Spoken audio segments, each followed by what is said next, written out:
कौन बाटे ये जाने मजा गोरी हो, मजा गोरी हो। Music by Arvind Arya. कौन बाटे ये जाने मजा गोरी हो।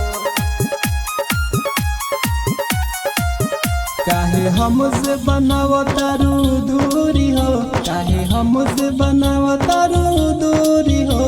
कौन बाटे ये जाने मजा बुरी हो, कौन बाटे ये जाने मजा बुरी हो। दिल पे मारी के हमारा तू छुरी हो, दिल पे मारी तू हमारा के छुरी हो। कौन बाटे ये जाने मजा बुरी हो, कौन बाटे ये जाने मजा बुरी हो। Music by Arvind Arya.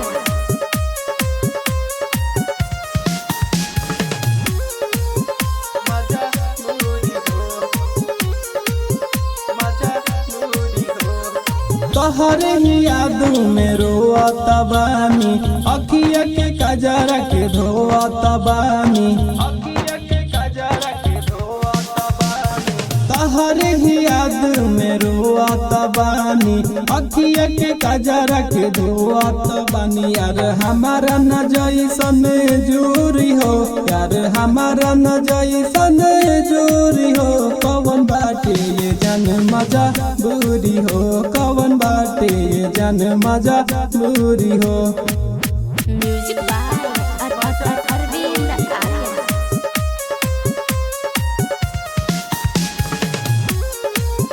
मजा गोरी हो,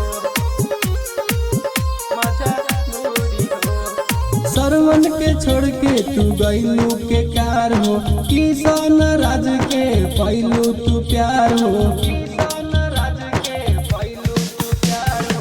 सरवन के छोड़ के तू गईलू के कार हो, किसान राज के पैलू तू प्यार। हमारा से काहे गईलू मुहा मोड़ी हो, हमारा से काहे गईलू मुहा मोड़ी हो। कौन बाटे ये जाने मजा बुरी हो, कौन बाटे ये जाने मजा बुरी हो।